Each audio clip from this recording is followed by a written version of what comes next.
Mauritania, Mauritania, Mauritania. La de la jere chile chayale. Alhamdulillah, Rabbil Alamin. Bade indépendant de la République.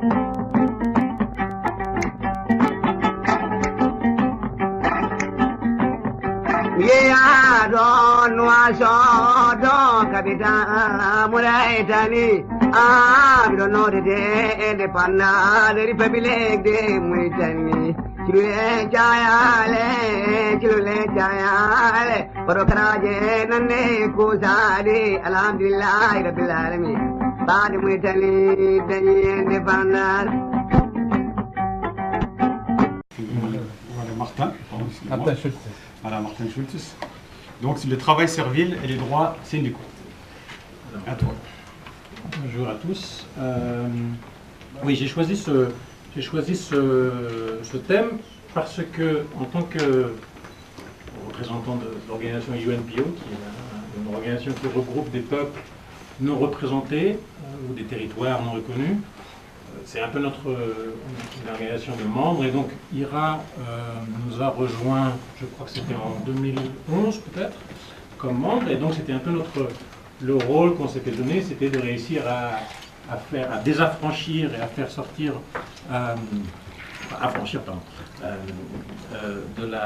d'un isolement social, politique, économique, d'Iram et ses amis en Mauritanie pour pouvoir justement donner de l'envergure à leur action. Donc ça nous a un peu mis dans la situation de voir comme accès à des fonds et à des aides. Et donc c'est inutile de vous dire que c'est assez difficile de demander à la Commission de donner de l'argent et des fonds pour aider d'Iram à chambouler le pays. Donc il faut un peu trouver des rentrées un peu plus obliques.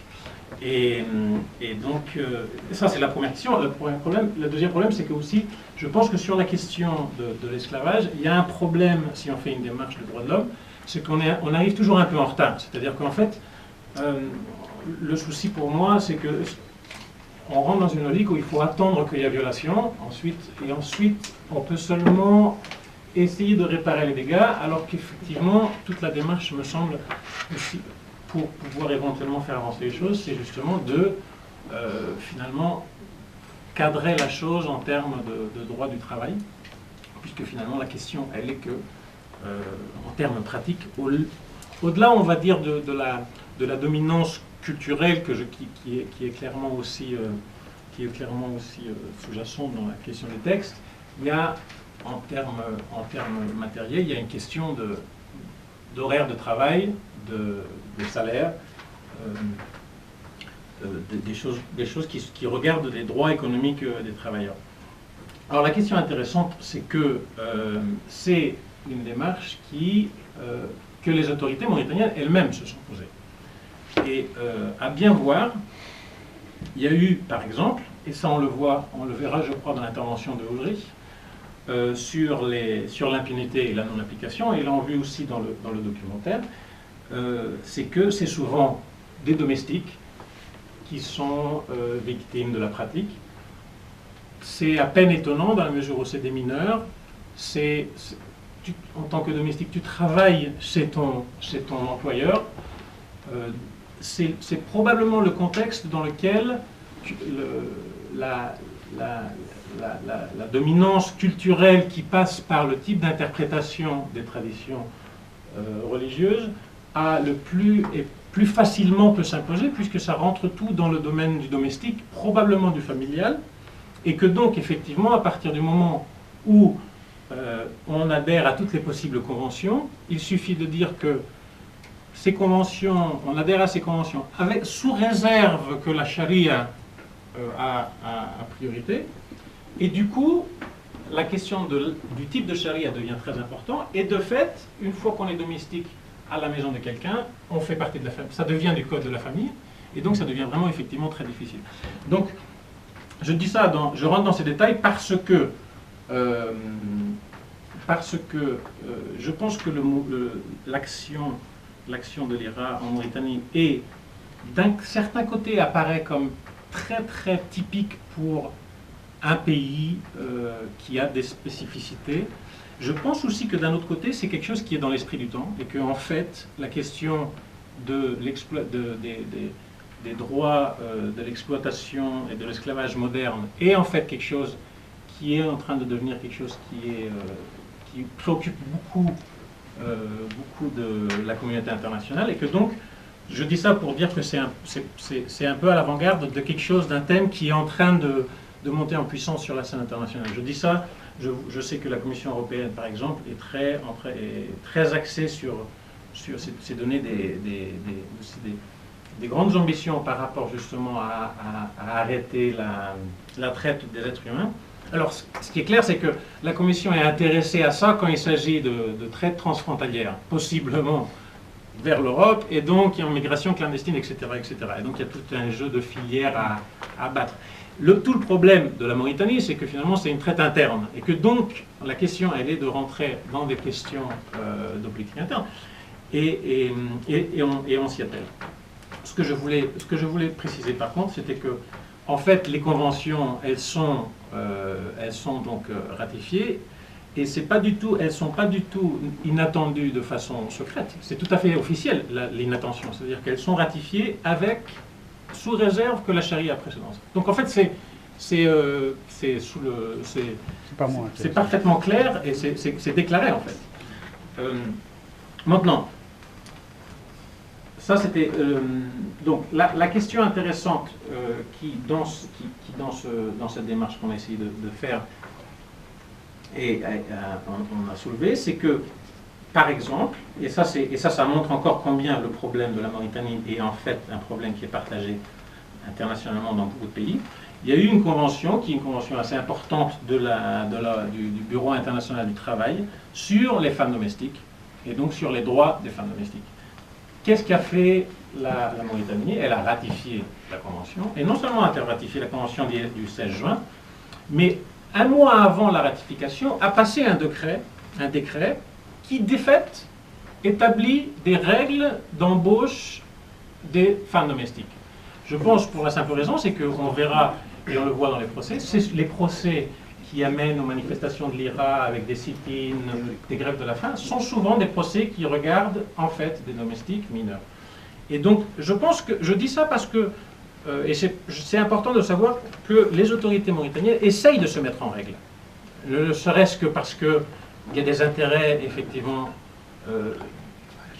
nationaux, de ne pas être trop publiquement marqués comme un État esclavagiste. Donc, il y a un effort, il y a eu un décret. Le problème, c'est que ce décret est totalement secret. Il est presque secret, c'est-à-dire il est sorti une fois. Si on peut aller sur Internet et googler, on le trouve. Mais, alors, je leur lance même pas tellement la pierre. C'est vrai que je pense qu'il y a un certain travail, et il y a du retard un peu sur tous, sur les organisations des droits de l'homme, d'un côté, qui ont une tradition de s'occuper de prisonniers politiques, de torture en prison, de ce qu'on veut, d'un côté. Il y a les syndicats qui ont une tradition de peut-être aussi plus limité à la négociation de salarial de certaines catégories qui éventuellement font déjà un travail, et que donc c'est vrai qu'il y a un trou entre les deux, il y a un décalage, il y a une déconnexion qui, à mon avis, et c'est un peu comme ça qu'on est en train d'essayer de préparer des projets pour la Commission pour essayer de trouver des financements. On essaye l'idée c'est un peu de faire travailler les organisations des droits de l'homme et les syndicats, et chacun un peu sort un peu de son précaré, de ses habitudes, et pour essayer de travailler ensemble, et éventuellement, ne serait-ce que par exemple essayer de faire une campagne, un travail sur ce décret. Il est clair que le fait que l'IRA n'est pas reconnu par les autorités ne simplifie pas la chose, au contraire, la rend pratiquement impossible. C'est-à-dire que c'est pour nous impossible de travailler directement avec l'IRA. On doit, et ça se trouve, des autres organisations mauritaniennes qui peuvent faire les partenaires locaux, qui seront ensuite ceux qui mettront en œuvre le projet.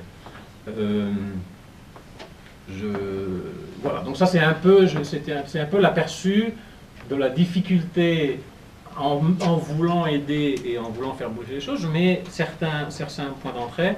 Je voulais ajouter une chose parce que je pense que c'est bien à savoir aussi, qu'il y a un rapporteur spécial des Nations Unies contre l'esclavage qui est parfaitement au courant et qui a fait des rapports très, très importants. Je dis ça parce que c'est bien un peu pour nous tous qui sommes engagés dans cette question de savoir qu'effectivement ça commence à sortir et que donc je pense qu'on est un peu dans un débat qui va monter.